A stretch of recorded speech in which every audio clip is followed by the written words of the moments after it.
Hello guys! Kumusta mga kaibigan, mga kakilala, mga ka-OFW? Kumusta po kayong lahat? Ito na naman po tayo sa ating susunod na video. Ang video natin ngayon ay isa din po sa disaster. Ito ay nauuna na yung tsunami, lindol, earthquake, at ito naman ay bagyo. Alam nyo guys, yung bagyo ay napakalaking pinsala na idinudulot nito sa atin. Lalo na kapag may signal number 3, 4. So alamin natin guys kung bakit nga ba merong ganito at bakit nga malakas na malakas siya. Saan ang gagaling ito? Tingnan mo yung buhok ko guys, so bumabagyo na rin. Okay guys, tingnan natin. Sana po guys panoorin niyo ha, kasi malaking malaking ano na rin to sa atin na malalaman natin at nang lagi tayong alerto. 'Di ba po guys? Sige po.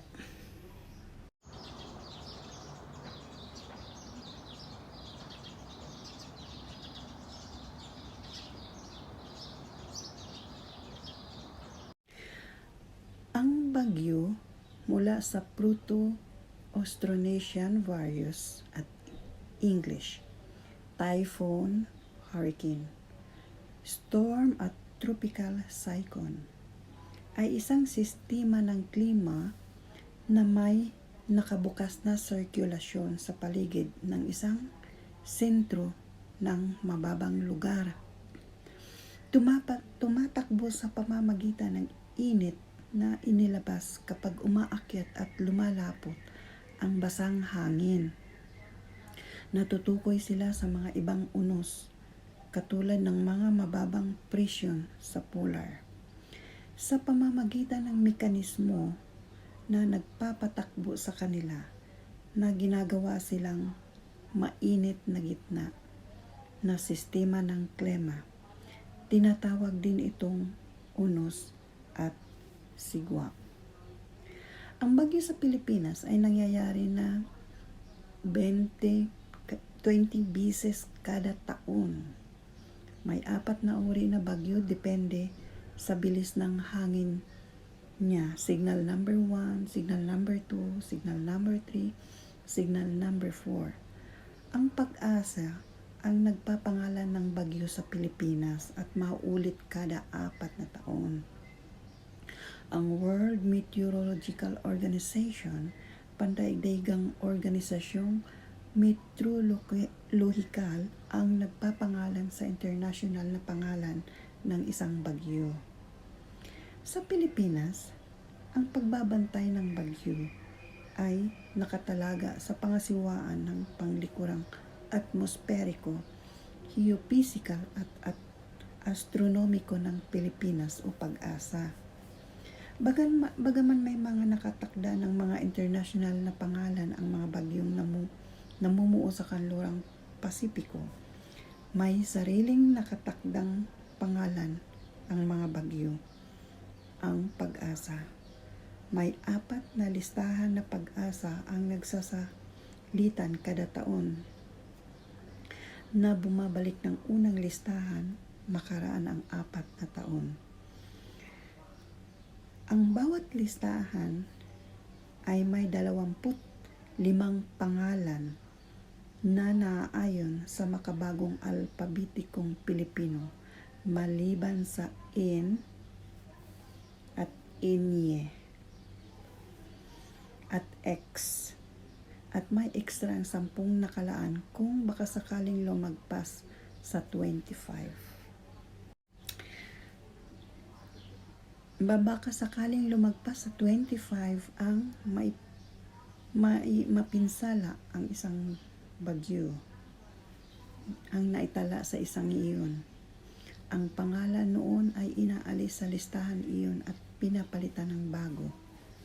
Binibigyan lang ng Pag-asa ng pangalan ang bago kapag ito ay nakapasok na sa lugar na responsibilidad ng Pilipinas. Ang panahon ng bagyo sa Pasipiko noong 2020 ay isang medyo aktibong panahon sa taunang pamumuo ng mga bagyo sa hilagang kanlurang bahagi ng karagatang Pasipiko. Buong taon ito, kahit na madalas nabubuo ang mga bagyo mula Mayo hanggang Oktubre. Di natural ang katahimikan ng unang bahagi ng panahong ito, kung saan tanging 4 lamang na sistema at isang malakas na bagyo ang naitala pagsapit ng Hulyo. Dagdag pa rito, ito ang kauna-unahang panahon na walang naitalang ni isang bagyo sa buwan ng Hulyo. Simula pa nung unang nagsimula ng maasahang pagtatala sa mga ito, ang unang bagyo na buo sa rehiyon, si Bagyong Ambu, ay nabuo noong 8 ng Mayo. Ang pagsisimulang ito ay ang pang-anim na pinakahuling simula sa kasaysayan. Mas maaga lang ng konti kaysa noong taong 1973. Ito rin ang pinakahuling simula pa noong 2016. Mas aktibo ang karagatang Atlantiko kaysa rito. Natatanging nangyayari lamang noong taong 2010 at 2005. Bagamat di masyado aktibo ang panahon ng mga unang buwan nito, ang huling kalahati naman nito ay masyadong aktibo na lalo pang pinalala. Sina Bagyong Egme, Julian at Christine ang tangway ng Korea.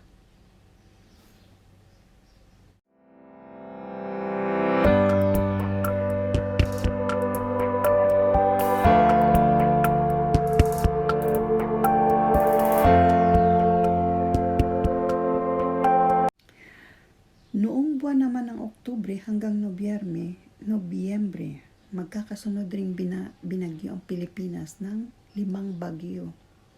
Sina Bagyong Pipito, Quinta, Role, Shuni, Tunyo at Ulysses. Nalampasan ni Role si Yolanda pagdating sa pinakamalakas ng bagyo. Base sa bilis ng hangin nito sa loob ng 1 minuto na tumama sa kalupaan sa kasaysayan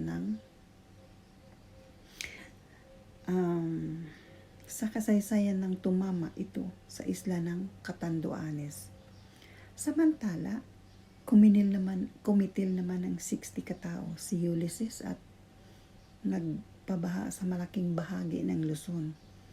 Ang huling na pangalang bagyo, si Bagyong Vicky, ay nalusaw sa dagat timog China noong 24 ng Disyembre. Pasalamat tayo guys at nalusaw. Limitado ang artikulong ito sa karagatan Pasipiko na sa itaas ang Ecuador sa pagitan ng 100% degrees silangan at ika-180 meridian. Sa loob ng bahaging ito ng Pasipiko, may 2 pangunahing ahensyang nagpapangalan sa mga bagyo na nagiging dahilan para magkaroon ng 2 pangalan ng iisang bagyo. Ang ahensyang pampanahon ng Hapon Meteorological Agency JMA ang isang sama ng panahon kung ito ay may 10 minutong napapanatiling bilis ng hangin na hindi bababa sa 65 km kada oras, 40 milya kada oras. Sa nasasakupang lugar, samantalang pinapangalanan naman ng pangasiwaan ng Pilipinas sa serbisyong atmosperiko, geopisiko at astronomiko, PAG-ASA. Ang mga dumadaan na bagyo sa nagiging depression tropical or tropical depression sa loob ng kanilang lugar ng responsibilidad sa pagitan ng 135 degrees sa silangan hanggang 115 degrees sa silangan at sa pagitan ng 5% sa hilaga, 5 degrees sa hilaga hanggang 25 degrees hilaga kahit na walang pangbinigay na pangalan ang GMA. Ang mga minamanmanan na depresyon ng Joint Typhoon Warning Center o JTWC ng Estados Unidos ay binigyan ng isang numero at hulaping W.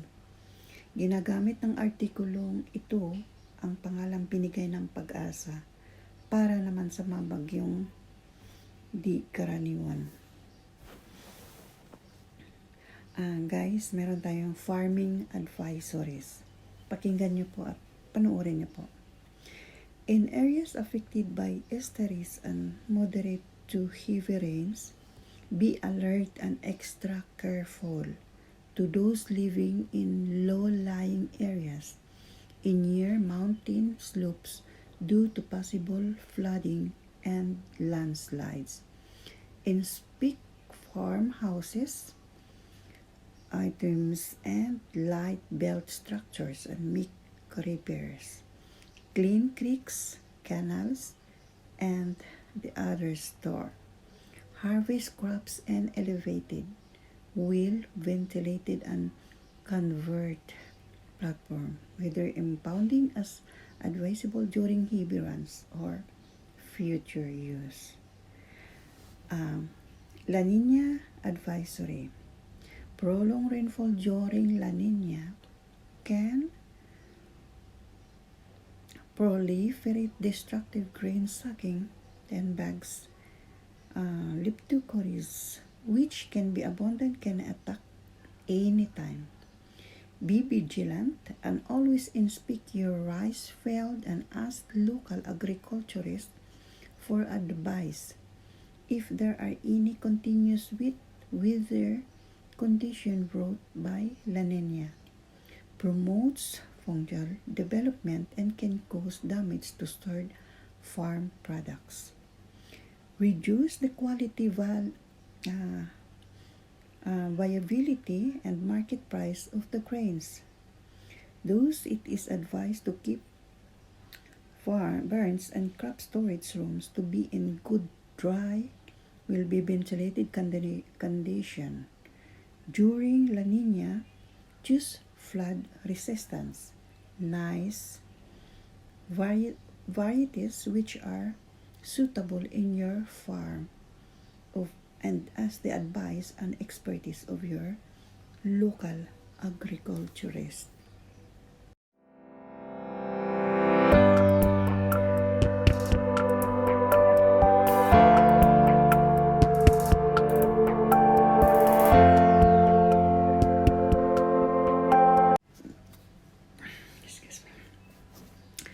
For wet irrigated and moist areas, land and seed preparation, planning and transplanting, removal of weeds, and cultivation, harvesting of matured crops, use covered vans in delivery of goods in the market, planting of fruit trees to replace the old others. For dry rent areas with light to moderate winds, watering crops during early morning and evening furloughs with help available trees on crops. Animal housing must be well ventilated. Kugon and nipa as roof materials are advisable. Sun drying of newly harvested rice and corn, watering activities or irrigation using pump and rent area. Fishing advisories. Slight to moderate areas will be experienced over the whole irrigation. Then reminded to be very careful in going out fishing, especially to those using signal. The craft always bring emergency kit, tie updated for the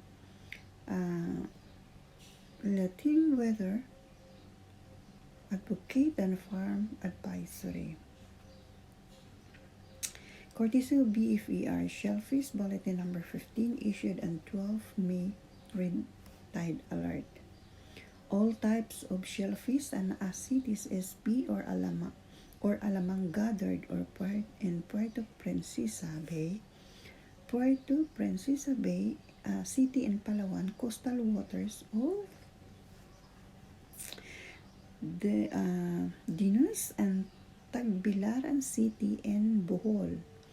Tambulo Bay, Slaton in Negros Oriental, weather waters of Calooban and Leyte, Balete Bay, Mati City in Davao, Oriental Langa, and Bislig Bays, coastal waters of Hinatuan in Surigao del Sur, Oriental waters of Daram Island, and Sumariaga, Cambatutay and Welapos Seas in Western Samar. Coastal waters of Leyte, Carigao, and Ormoc Bays use Cancabato Bay, Tacloban City, and Leyte. Hindi, guys, ito sasabihin ko lang, hindi namimili ng oras ang sakuna. Kaya mahalagang maging handa upang tumaas ang tsansa na makaligtas sa peligro. Ito po guys ay lagi nating paghahandaan kasi minsan yung alam mo na yung bagyo basta na lang dumarating, di ba? Pero either pinapaalam naman po sa atin na ganito nga may bagyo, kaso lang syempre yung bang tayo kasi nasanay na tayo sa bagyo, so pag inintay na lang natin yung araw na dumating yung bagyo saka pa tayo kikilos. Alam mo guys, mas mainam pala talaga yung lagi tayong alerto kasi lalo na yung mga nasa paanan ng bundok, doon talaga nagmumula yung mga landslide. Yun ang madalas kasi ang ng baha.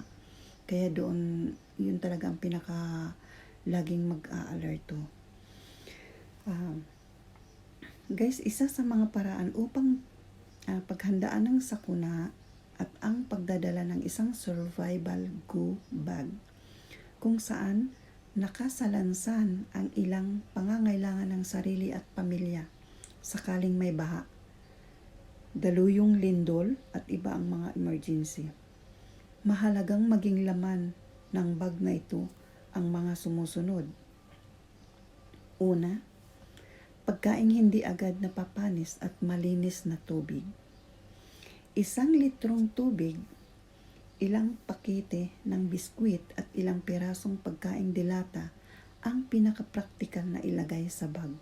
Maaari naman itong dagdagan depende sa pangangailangan ng pamilya. Pangalawa, first aid kit.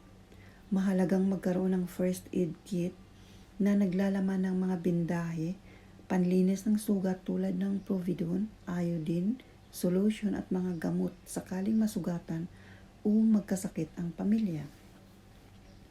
Pangatlo, tools. Kailangang magsama ng tools sa survival go bag dahil maaari itong magamit sa iba't ibang sitwasyon, maging sa pagluluto o kaya sa pagtatayo ng iba't ibang istruktura. Mahalagang isama sa bag ang isang gunting at maliit na kutsilyo o Swiss knife. Dapat ding maglagay ng tubig o tali sa bag. Pang-apat, hygiene kit. Mahalagang manatiling malinis ang katawan upang makaiwas sa sakit. Dahil dito ay kailangang maglagay ng sipilyo,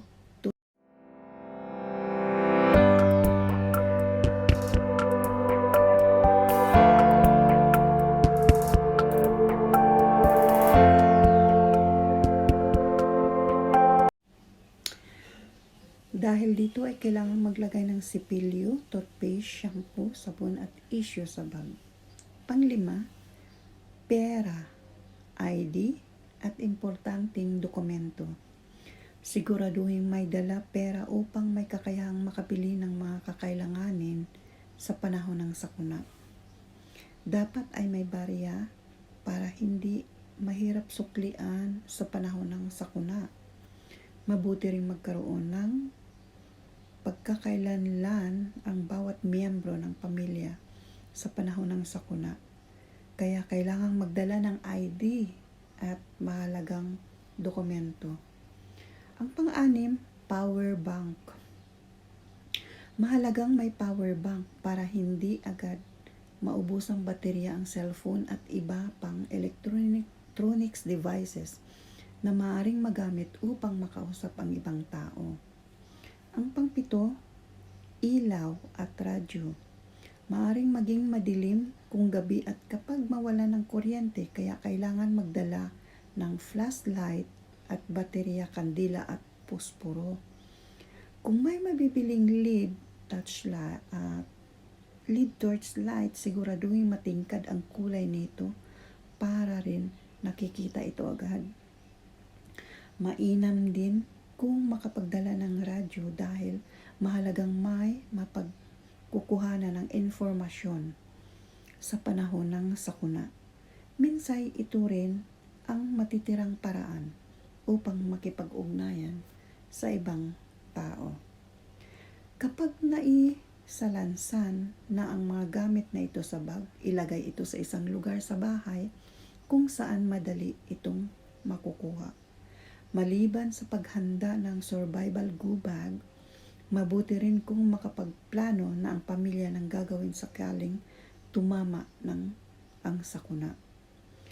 Pagplanuhan ang lugar na maaring pagkita-kitaan sakaling magkahiwalay-hiwalay o kaya'y sunduan ang plano na inilatag ng mga pampublikong opisyal. Mainam din na talakayan ng pamilya ang mga sakunang maaaring tumama sa bansa, partikular na sa lugar na tinitirhan. Mga dapat gawin bago, habang at matapos ang isang bagyo o baha. Mga dapat gawin bago, habang at matapos ang isang bagyo o baha. Panahon na naman ng tag-ulan. Bilang paghahanda sa maaring pagtama ng bagyo, ngayon buwang siguradong handa ang inyong pamilya. Huwag mangamba kahit may bagyo man o pandemya. Alamin dito ang mga dapat gawin bago at habang at pagkatapos na isang bagyo o baha. Sana guys, nasubaybayan ninyo at nasundan ninyo yung aking ibinabahagi sa inyo. Alam niyo naman po na ito'y napaka-importante. So, hopefully na nasubaybayan ninyo at gawin nyo rin po kasi ito'y paalala at laging alerto. So, hanggang dito na naman po ulit guys. Natapos ang ating isang video. Hanggang sa muli na rin po nating video. And don't forget to subscribe my channel. I'm Ellen Style Vlog. Hanggang sa muli nating video. And nga pala, shout out sa aking mga mahal sa buhay sa Pilipinas, sa aking honey dabi na si Mr. Louie Nepomuceno, sa aking mga anak, ang pinakamamahal kong mga anak, sa aking mga kapatid, sa buo kong pamilya. Kumusta kayo dyan sa Pinas? Sana'y nasa mabuti kayong kalagayan and keep safe. Marami pong salamat guys. Thank you for watching and see you in my next video. Thanks. Bye. Have a good day.